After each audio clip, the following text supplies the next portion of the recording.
Welcome to Politics Done Right. My name is Egberto, Willies, your host. Good morning, Houston. Good morning, Harris County. Good morning to the great state of Texas. Good morning to the United States of America. Good morning to the entire world receiving our signals via the magic of the internet, formerly known as ARPANET, created by whom? We the people, you the people, the Defense Department. Something that you paid for. Anyway, folks, we have a great show for you today. But you know what? I just have one statement. You know, when you have government by morons, you get moronic government. And I try not to speak in these terms, but these are serious times. And when you have leadership that is unserious, we get the results that we're getting now. And it's a danger not only to America, it is a danger to the world. But anyway, before we get further into this discussion, let's go ahead and pass it on to the geniuses, los genios in the studio, known as Howard Reynolds and Jack Van Beba. Well, Jack and I were sitting back here laughing. You know, when you hire morons to do a job, expect moron actions. Well, you know, whenever a clown moves into the palace, he doesn't become king. He becomes the Bozo the king. Yeah, what is it? The palace becomes a circus. Pretty much like that. And that's what we've got going today. Unfortunately, I have no rants. I just can't wait to hear what Brian's going to say and what misinformation he's going to give us this morning. Or maybe I shouldn't say that, okay? I take that back, Brian. We just can't wait to hear what you got to say this morning. And Jack has a almost full page of wisdom here, so let's get to that. I wrote Let's get wiser. Jack Wiser. Sounds like a beer. Good morning, Egberto. Good morning, Jack. How you doing this morning, my brother? I'm good, sir. All right. Trump must really secretly hate Americans. His mean-spirited policies are no secret. Now he wants to charge a fee to file your income taxes, as Trump and Musk are going after direct file because it stops tax prep companies from scamming taxpayers for services that should be free. What's next? No more bread for the poor? Cut water rations in half and cancel Christmas. He's making government inaccessible to the people as he increases government overreach into working Americans' hip pockets. He can't cancel Christmas. He's the Grinch. What would he do? Well, it is a shame. Mr. Grinch. But, hey, I'm glad you brought that up, though. I'm glad you brought that up. This is something that I think Americans can do something about. And I want to stress this again. What Jack spoke about, imagine that we are supposed to pay our taxes. I believe in taxes. I want to pay my taxes. The government is supposed to tell us how much we owe based on what we make and the laws that they pass. Why the hell do we need TurboTax, which I use to do my taxes? Why do we need to purchase something from a private company who gets all its information for the government in how to fill out your taxes? When the government writes the laws, why should it present you with a portal so that you can do this free of charge because you are paying the government? It is another way the private sector extorts money from you. But they do it in all these different subtle forms, and we are so used to it, we accept it. But that's why we're here, to tell some truth. Anyway, today is Thursday, and it's normally Neil Aquino's day. But, you know, the one and only Bruce Pollard has been very helpful over the last 2 weeks to come in and take up the slack for El Señor Aquino. So without further ado, I'm going to bring in one of our great supporters of the station and of the program, El Señor Bruce Pollard. Good morning, Bruce. How are you doing this morning? Good morning, Egberto, and hi, guys down at the station. It's glad to be one of the morons, which I feel as though I fit right in. And, you know, the government actually does give you a way to file your own taxes without paying the extra money. The the issue is whether you want to drive a car or ride a bicycle. And they'll give you a bicycle to ride, but they don't put any air in the tires. So the odds of you getting where you need to go is pretty small. But you know that is. Go ahead. I'm sorry, Bruce. It's a nice try. It's a nice try, but they're catching up with the rest of the world. But problem, at the rate things are going, Mark Zuckerberg and those guys will be able to buy the United States at a discount price after Mr. Trump finishes with us. Well, let me just say this about the software that the government generates for doing your own taxes is by design not competing with the TurboTaxes and the other tools. But let's also remember that. But by the way, what Jack said was actually true in that Trump has cut it off. That direct file is now going away. In other words, he's saying we're not allowing that anymore. Now, here's the funny part about it, Bruce. TurboTax was created by some very good software engineers. They wrote the program, etc. But guess where the specs came from to write that programs? The government, because they're the ones who write the laws for how these things are supposed to be put together. But guess what else is also true? What else is also true is that the same people that TurboTax hires, meaning Intuit, the same Intuit has a corporation. They hire engineers at some salary to build this piece of software that charges you money, that then enriches a shareholder of Intuit, that enriches executives at Intuit, so that you can file your taxes. So here we have the government subsidizing a private company to go ahead and charge the rest of us money to go ahead and a thing that we have to have. Is the same thing as like Medicare Advantage, right? The government provides Medicare Advantage by private companies, which they never did before because old people were too expensive to insure. When the government started insuring those old people, they said, oh, by the way, we can do it. We can do it after all.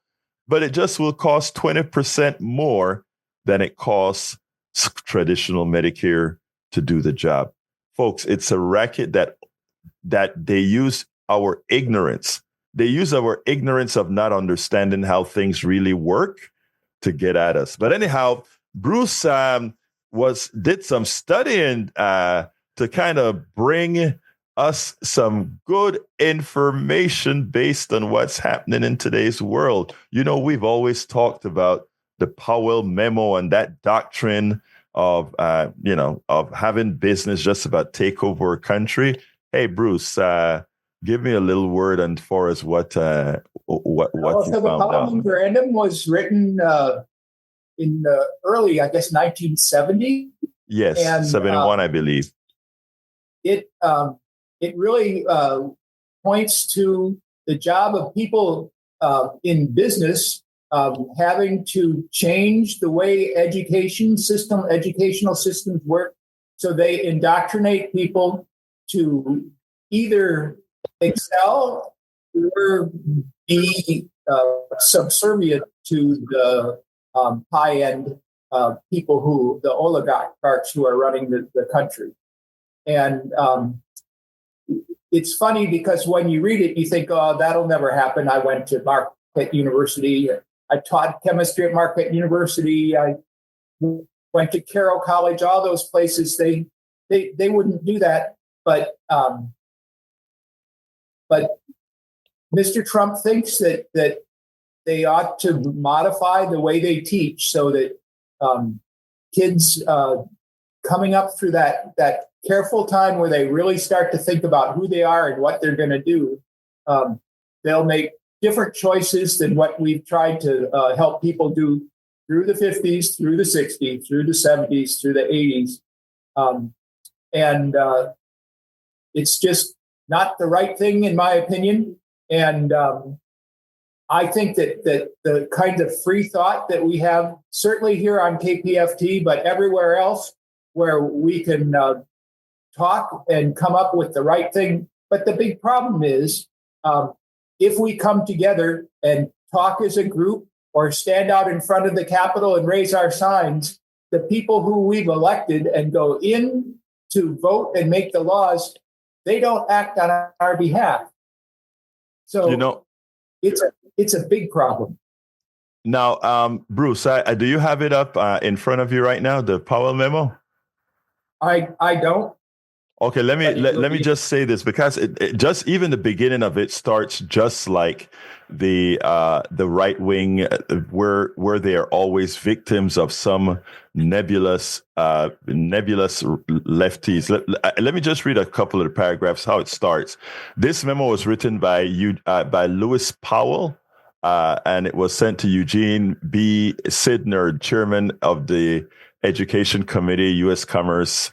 And I want to show what it says. It says, this memorandum is submitted at your request as basis of discussion on August 24th with Mr. Booth, U.S. Chamber of Commerce. The purpose is to identify the problem and suggest possible avenues of action. It starts out and it says, no thoughtful person can question that the American economic system is under broad attack.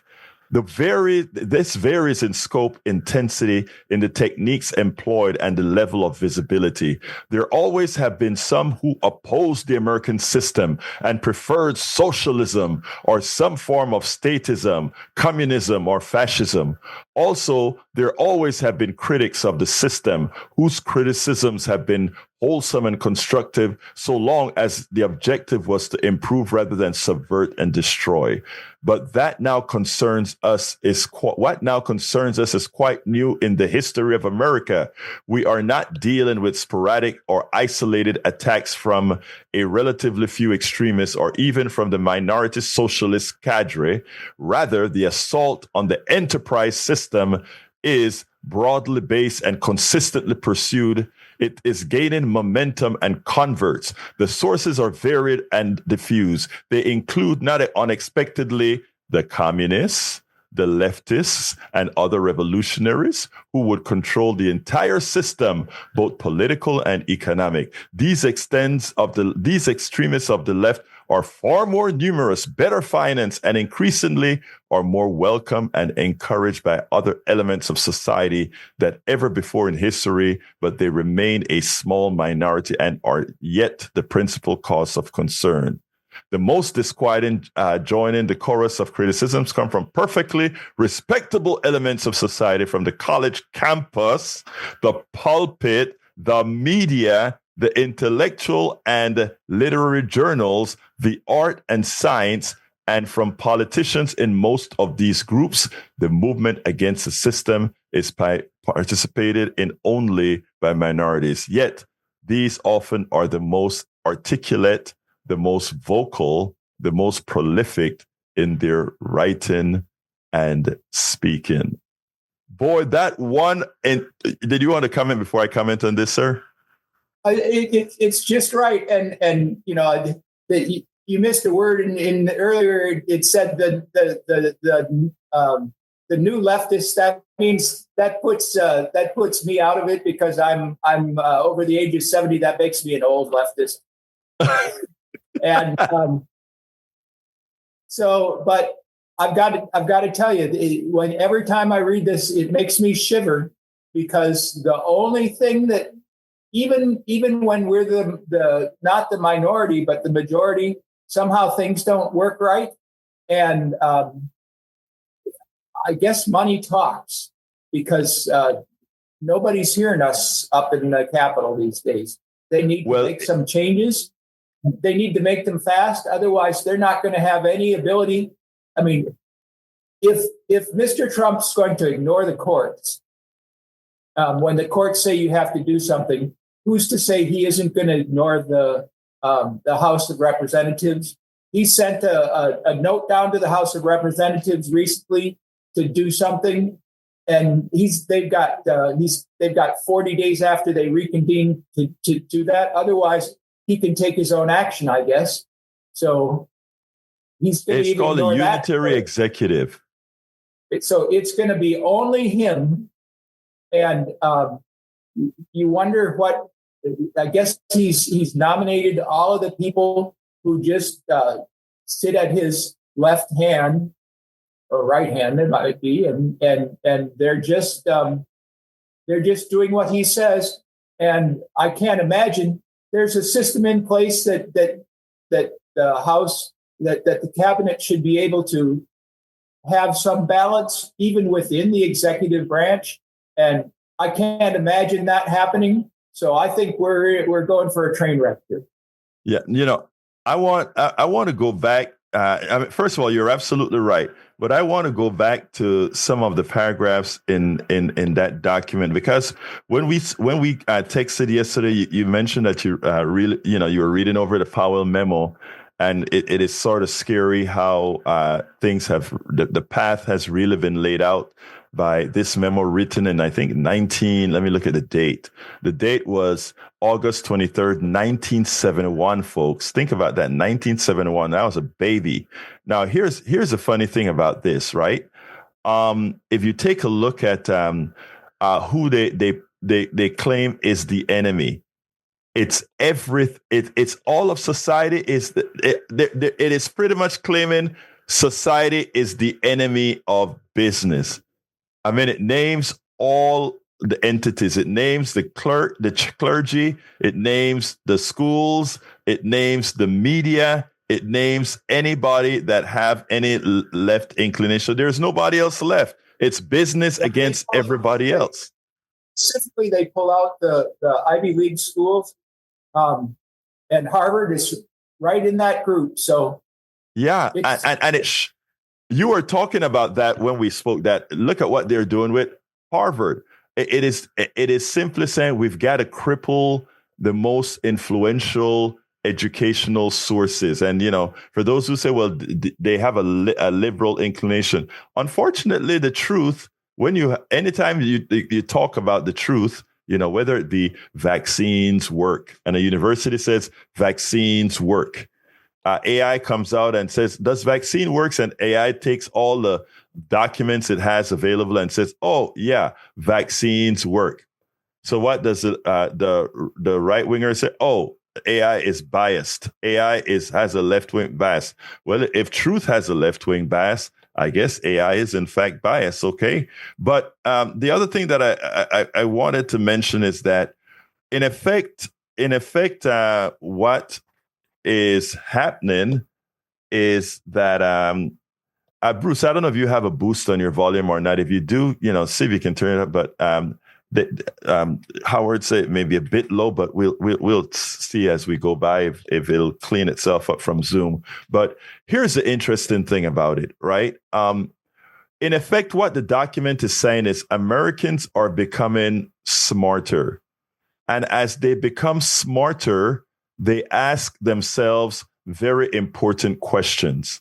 Why is it that our labor, which is what happened when unions started to form, why is it that we do all the work and somebody who sits in a high chair in an air-conditioned office gets all the spoils from the work we do?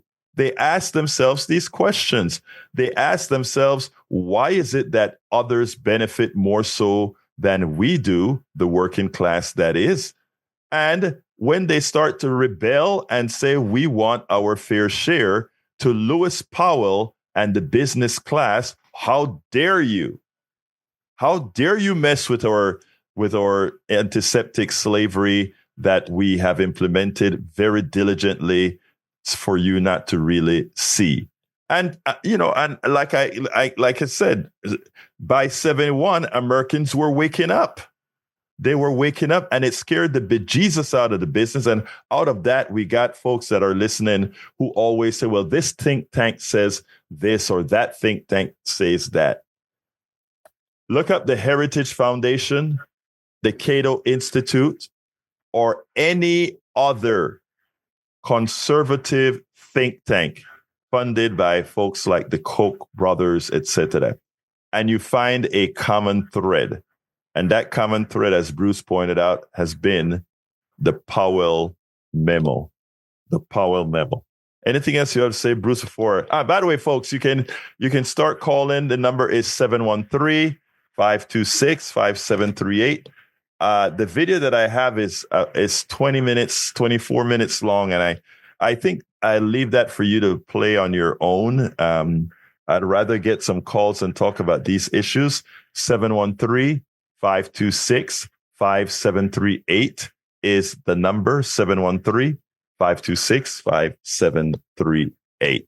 All right, Bruce. It's really good if you call in and have an opinion, and Egberto can talk it out with you, because that kind of discussion is what we need between people, standing in front of the Capitol or everywhere. So eventually we can get to some place where we can all have a great country and a great world and a great universe, so that we can study life on exoplanets.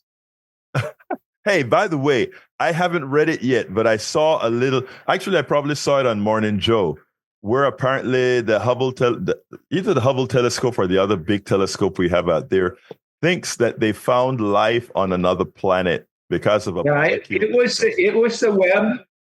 So there's a chemical that is only created by living things in any abundance. It's carbon disulfide. Okay. And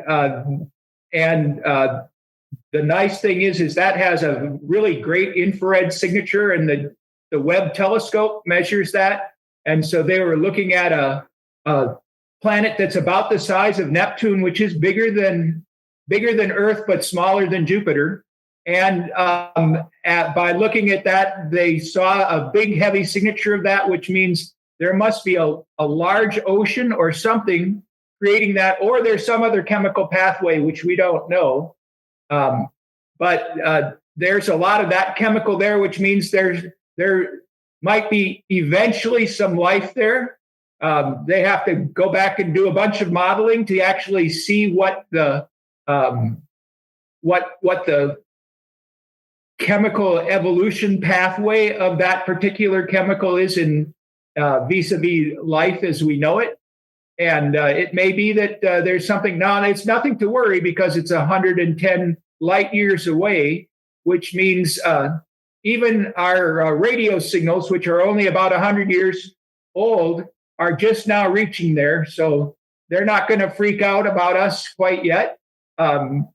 If there are people there listening, I know that we're here listening, trying to wait to see if we hear anybody sending us a signal. Well, hey, hold on, Bruce. There's one thing. We don't know. There may be a wormhole somewhere now. Well, yeah, so I, being a scientist and a follower of the known truth, I track things that are pretty well known as fact. And that's actually what we are here, is factually based. And so, at least to this point, there may be things like you talk about, but for a living human thing to travel faster than the speed of light would be a very interesting thing to have happen. It would actually be impossible, right? It would mean that our mass reaches a mass of infinite mass to get to that speed, right? So we can't really get. Well, yeah, there's a relationship there that would be violated a little bit. Yeah. But on the other hand, you never know. Maybe the baby cats will come out of their hiding from us, hiding their intelligence from us, and they'll show us a way. You know, cats forever have been able to defy gravity. If you watch a cat when they fly through the air, only cats can fall on their feet. This is what I get for bringing a confounded PhD in chemistry onto this to this program. Anyway, let's go to the callers, Mr. PhD. Richard, come on in, Richard. Yeah, thank you. I just want to talk to you about the town hall meeting that I went to last night in Montgomery County. Real piece of work. This Morgan Luttrell, pure MAGA. 2020 election was stolen. I mean, just eat up with it. I know he doesn't believe it. He's just playing to Trump. But the point I want to make is we went there with the mindset of being subtle and asking questions that were going to make him squirm, but not going to, be antagonistic. And I get you. Exactly. You're civil. Well, yeah, we know we're not going to change this moron. Well, I don't even want to call him a moron because, that gives him too much credit because he knows better, but he's playing to Trump. But anyway, we wanted to try to get the audience to think and watch him squirm. That didn't work right off the bat because immediately he started lying, saying, I wanted to express that 95% of immigrants coming across the border illegally has been stopped immediately it's pure lies. So fight or flight kick. It was a Gestapo type atmosphere. There was 7 or 8 cops there ready to pounce. And we already knew what had just happened the day before in Georgia with Margie Taylor Greene. Right. Right. So, we were ready. But it's... at the rate that we're going, in another maybe 6 months or so, we're going to have a problem with people from the United States trying to illegally cross the border to get out of here. Let's get Richard. Yeah, Richard, what else? Let me explain something to you. I got to tell you this now. I've been to all the protests. I have a big old 4-foot by 8-foot sign. You've seen it. I'm on Reddit. I'm on YouTube. It's like a piece of plywood. It's got Musk in the middle doing his Nazi salute. It's got swastikas on both sides. Now, there's this little old lady, little Jewish lady, who looked like Dr. Ruth with big hair at the city hall in Houston, in my face, telling me, I know what you're doing. I know what you're doing. She's thinking I'm trying to send some sort of subtle message thing. It's got a line through it, a red line. The universally accepted negative of this line through it. Of Nazi, yeah. She's trying to say, she's trying to say the line's not big enough. I can't see the red line because if you turn the swastika at its angle like it's supposed to be historically, the red line goes right through the middle of the black bar. And you want it correct. You want it historically correct. And so I tried to explain this to her, and it's like, I know what you're trying to do. Here's my point, Egberto. The right wing is laser focused on the left is wrong, the left is hateful, the left, it's all the left's fault, no matter what kind of evidence comes along, the left is wrong. They're laser focused on it's all our fault. We're evil. We can't even agree on what a protest sign is. That's why we keep losing. You understand what I'm saying? She's there to protest, but yet she's going to dog me out because she thinks my sign is incorrect. And another guy that I had just met there, and I got there early because I wanted to get that one spot in front of City Hall up on that old wall right in front of the pond. And there was a guy who had an Astros cap on. And so I had one on. And so I started talking to him. And he said, I like your sign. I'm like, yeah, let me tell you something. Signs can make a difference. So I started telling him about the McMillan Stinks, Ryan, and Ashby fans incident that's happened in 89. My wife and I took this sign to the Astrodome expressing our distress over him. John McMillan, the only Astros, getting rid of Nolan Ryan and then Alan Ashby. Well, man, the fans caught on to it. John McMillan had to end up trying to do PR work, trying to do damage control. He started a McMillan's Corner in the Astrodome for underprivileged kids that were sick with cancer and stuff like that. So my point, and that's what I'm telling this guy. So signs can make a difference. He goes, oh, yeah. Later on, 2 hours later, he comes there and starts agreeing with this crazy lady. You see my point? We can't even let me just say this. Let me say this, Richard, and this is important when it comes to protesting, right?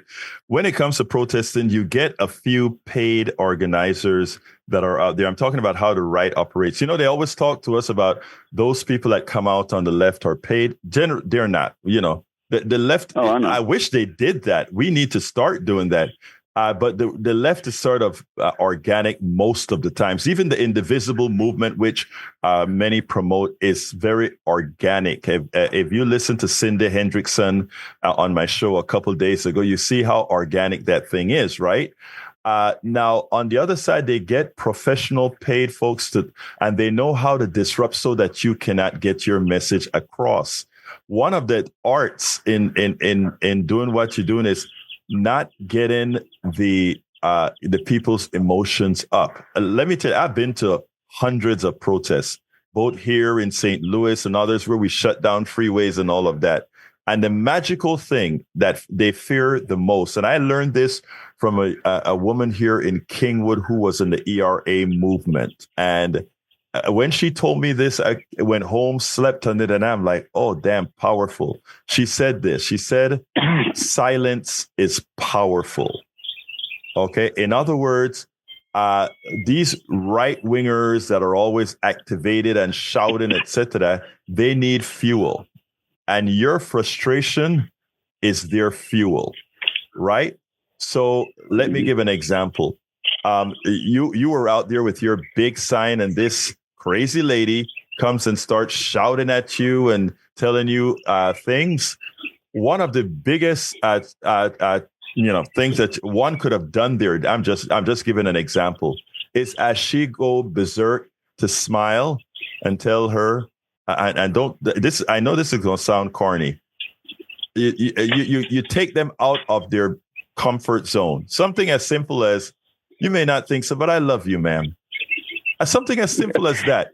Throw a curve at them in the most mellow, loving form. You would be surprised what things like that have the power of doing. And sometimes just being quiet. When Elaine told me that, I don't know if you're missing the point, because she was there to protest. I do get your point. I do get your point. I really did. Let me, but go ahead, continue, and then I got to go to Bruce. But continue. I'm at Neil's Tuesdays Cornyn's protest. Right, I recognize your voice. Yeah. Okay, and he's been picking up our slack for 8 years. But I just want to say, you can't believe how many people pull up to that stoplight and say, "How much do y'all get paid? How much do y'all get paid to come out?" They really think this, And yes. I've learned what you just said works. When they start shooting me the finger and F you and everything, instead of doing the typical, because I'm triggered, I just turn it back and go, Trump loves you. Trump loves you. And I love him. Yeah, and facts don't matter, do they? So yeah, you're right. Do it with a smile instead of getting triggered. And I'm working on that. There you go. I'm working on that. Richard, I got to go, but thank you. First of all, thank you for going to that town hall. Keep doing what you guys are doing. Y'all are doing very, very good work, because folks need to know that people are, you know what? It's very important for people to see themselves in you. And when you are showing that, it empowers others to do it as well. So thank you, my brother. Neil Aquino is the hero. I'm just, that's my hero. Yep. All right. Absolutely. Thanks. Thank you, brother. Peace. Let's go to Bruce. Come on in, Bruce. How you doing, my brother? Good morning, Egberto. How are you?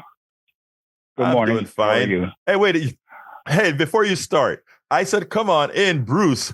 I'm surprised our Bruce did come in. I'm talking Bruce here on KP. Yeah, I think about that. There's two Bruces. It's bruising. So we're cruising with the bruisings today. We're bruising with the bruises. Anyway, talk to me, Bruce, on the phone. Yeah, sometimes I think the other Bruce is my doppelganger. We both named Bruce. We're both over 70 leftists. We both love science. I don't have a PhD, though. What I'm afraid might happen is, Trump can't control his impulses. He never can. And I think he's going to break down and come after one of these protests, and we're going to have a Kent state all over again, and all hell's going to break loose.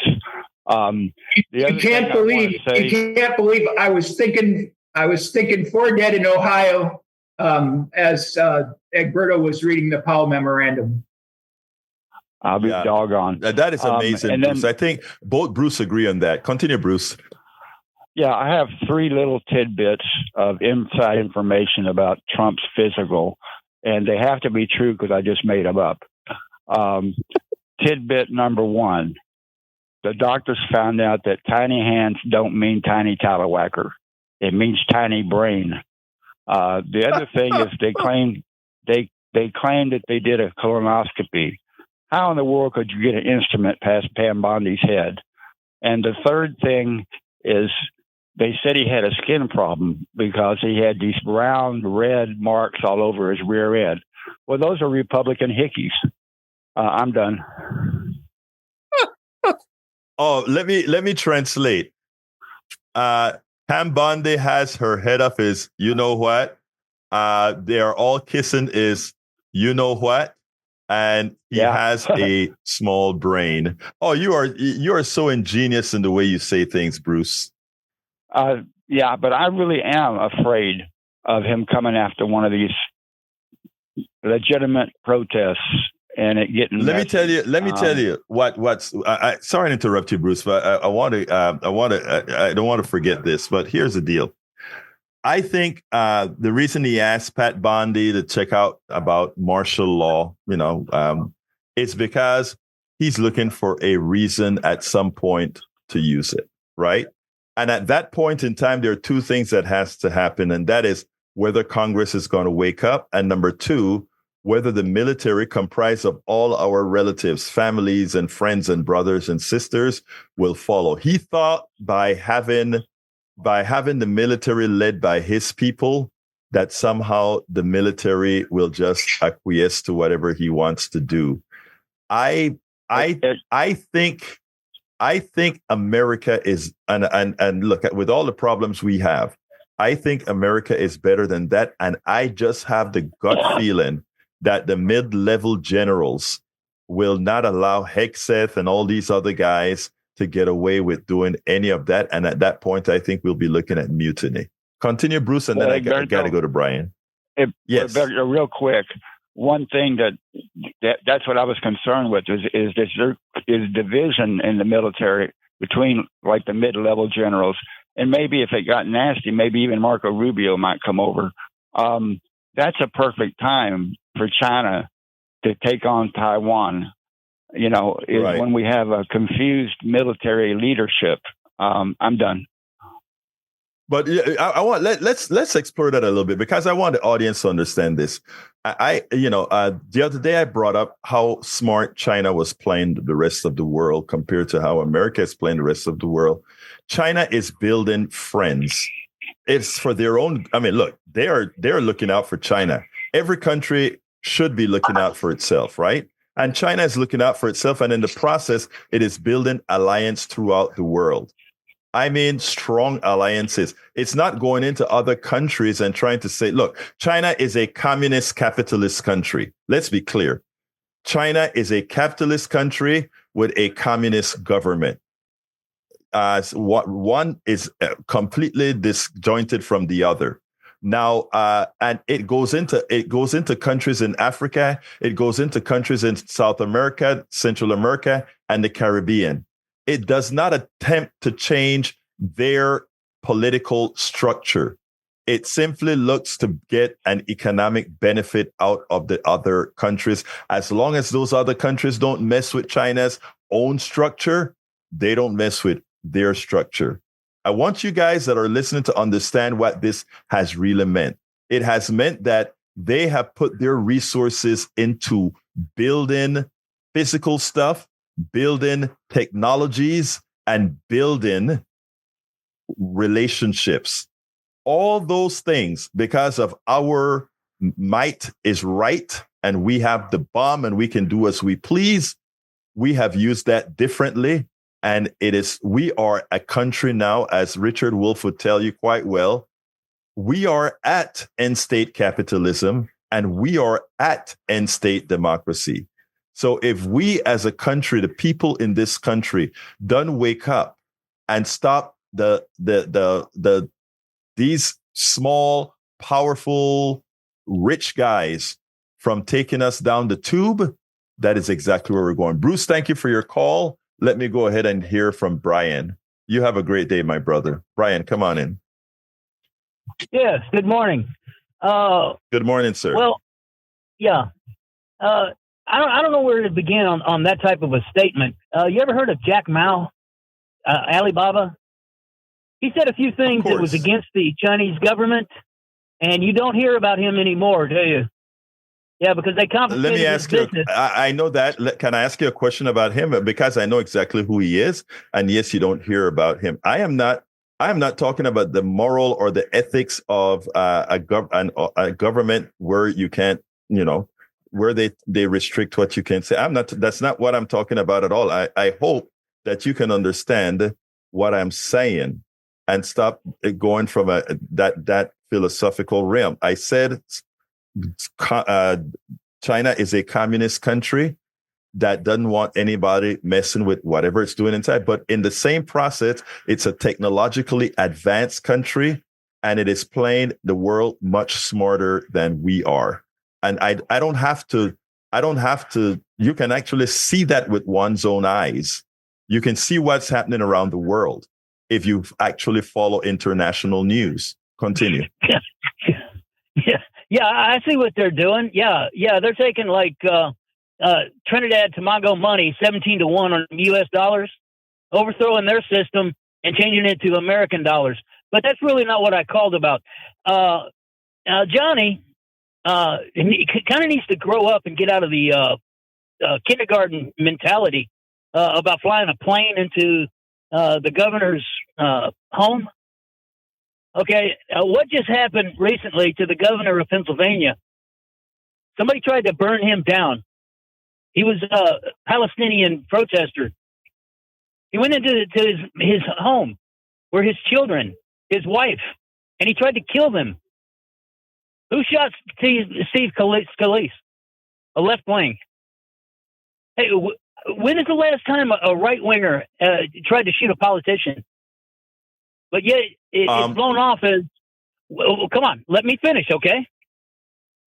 No, I'm not going to let you finish because you're lying. Thank you. Period. I'm lying? Let me just, and I don't use my airwaves for lies. Let me just point this.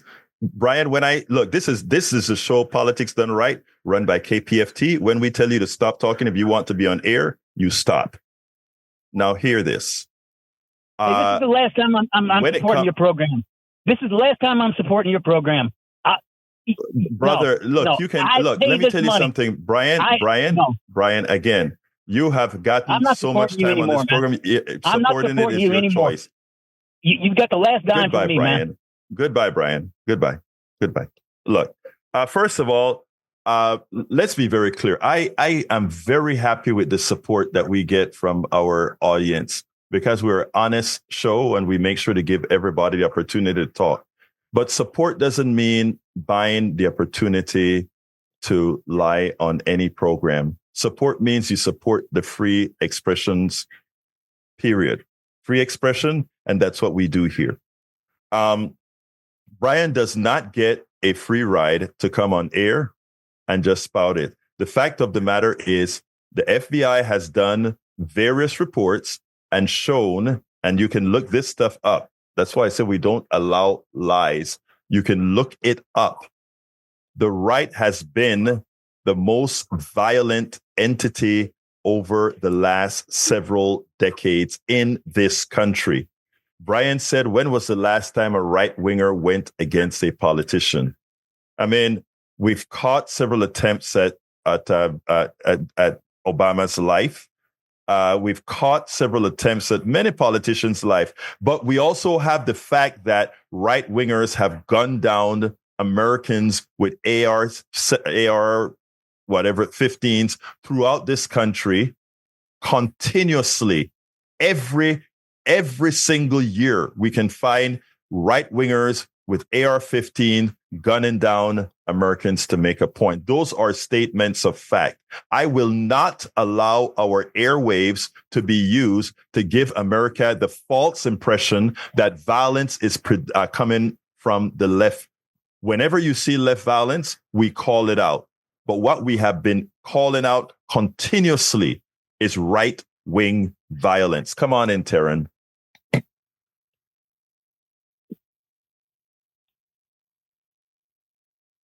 Hello? Taryn, you're on.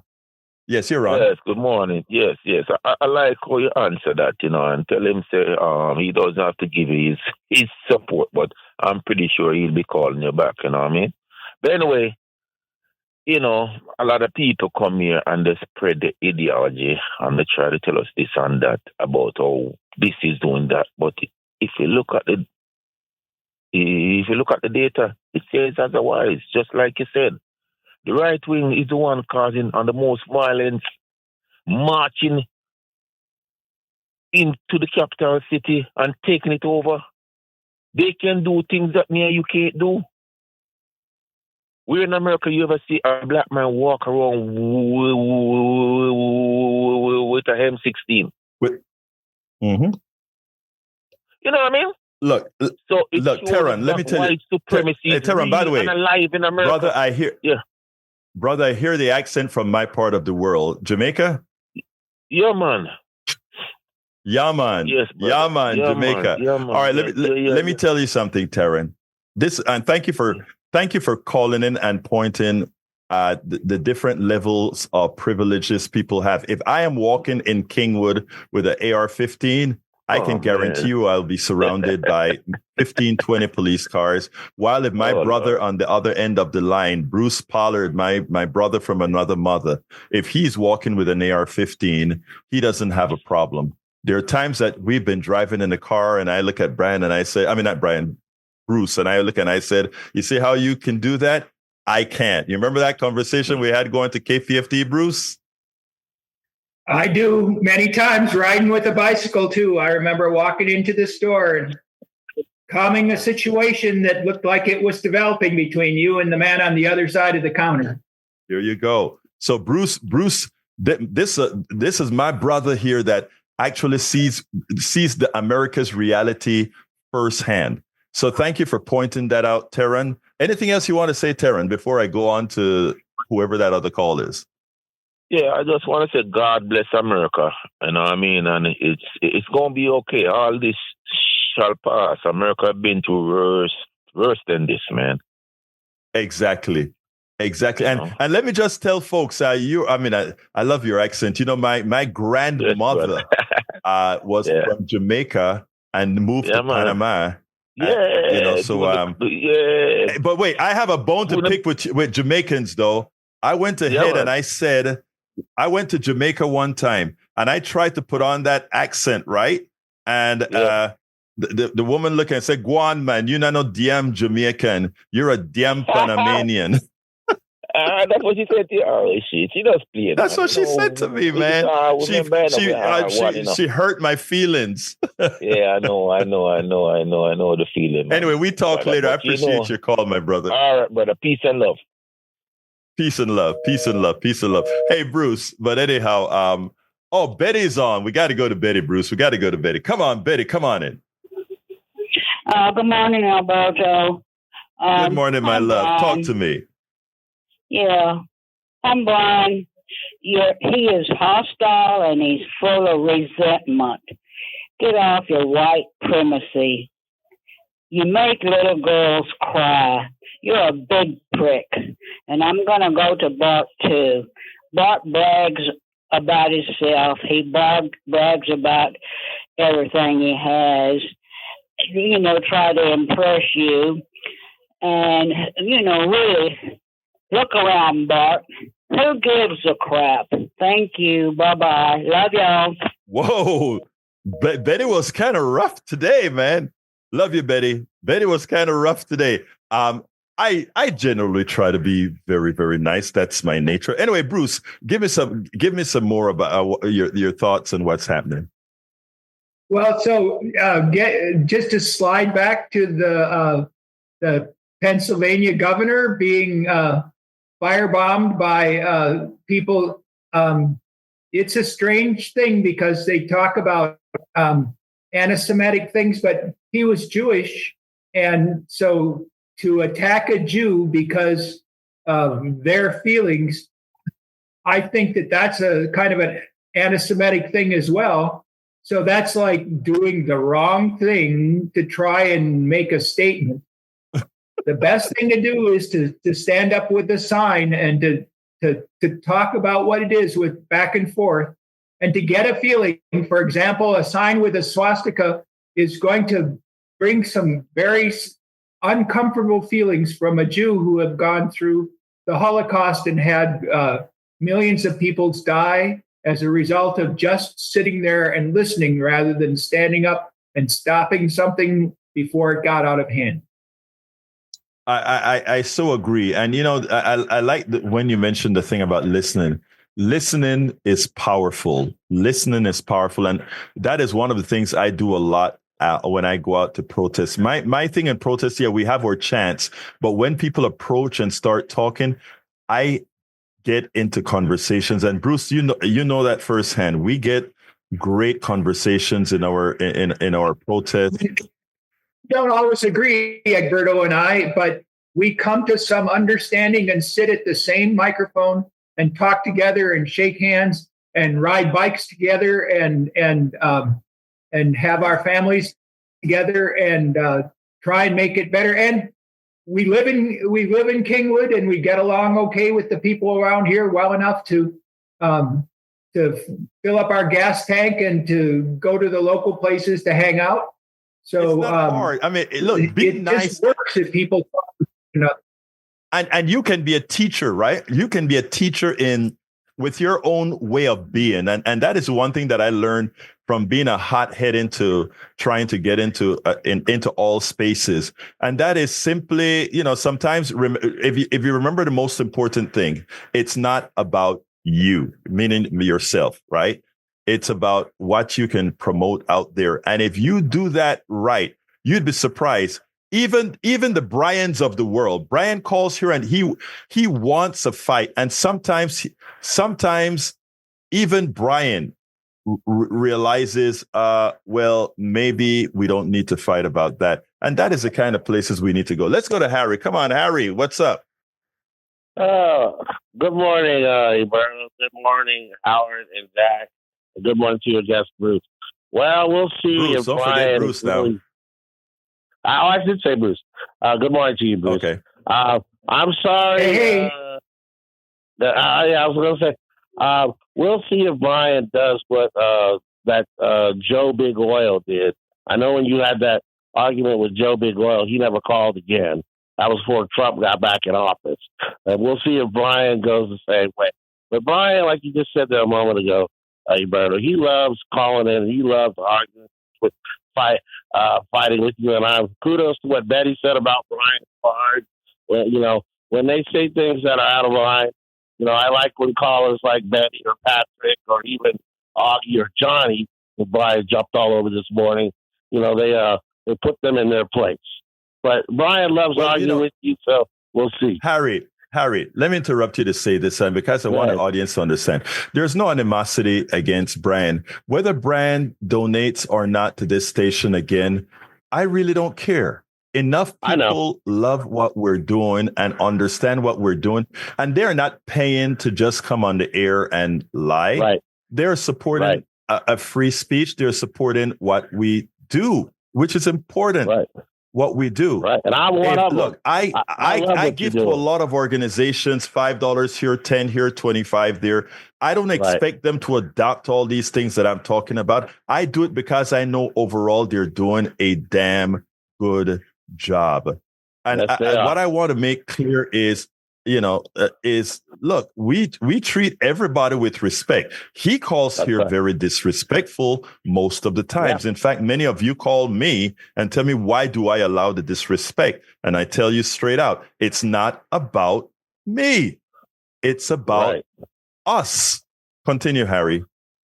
Yeah. Well, it's just people like Brian and Bard, they love, it's like it's like I told you a few weeks ago.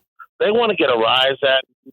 They like to come on here and lie, and you put them in their place when they're lying, when they spread misinformation.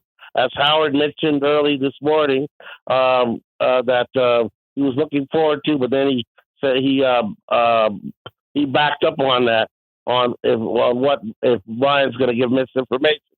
But when they do that, it is your job. It's people like you, people like Deborah Arnie-Arnson, it's people like Amy Goodman on the box now. When people get misinformation like that, you have to correct them because you can't let them get away with those lies. You just can't do that. Hey, Harry, I gotta let you go, Harry. Let's talk at three something. If you listen to the program this afternoon, but I want to pass it on. I want to pass it on to the studio because we got to get out of here, and Bruce has to close out as well. Okay. But thank you, my brother. We'll talk later. Bye bye. Hey, studio, come on in, my brothers. The studio is here. Let me adjust my headset level. Yeah, Brian. Brian, what can we tell you? We put the information out there, and you either agree with it or you don't. So we're going to miss you, man. Jack, what you got, man? A caller came in and is going to donate in Brian's place. Thank you, caller. Yeah. Thank you, caller. You see there, we're going to get our donations anyway. Take it home, Egberto. All right. Let's go to Bruce. Bruce, give me a closer. 30 seconds. Yeah, so I'm listening to this, and I'm a centrist, and everybody's looking at the centrists and saying you got to take one side or the other. And I think that we need to be sitting and asking each other, instead of making statements always, we need to be asking each other questions and hearing the answers, and then trying to balance the things out to make things the best possible situation for everybody to get along and to grow and understand and to love each other. Thank you very much. Thank you, Bruce. Look, I love me some Bruce. Bruce always want to make sure to tell me he's a centrist, right? But somehow he always have these values that he wants to make sure people are, well, all right, Bruce is a centrist. All right, brother, you're a centrist, my dear brother. Love you anyway. Anyway, look,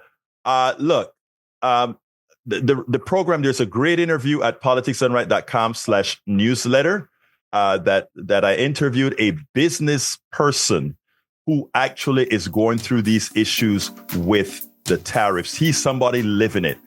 I got to get out of here, though. You hear the music. Love you all. You can reach me directly at kpft@politicsdoneright.com, kpft@politicsdoneright.com. You can get the newsletter at politicsdoneright.com/newsletter. My name is Egberto Willies. This is Politics Done Right, and you guys know how I end this baby. I am what? Out.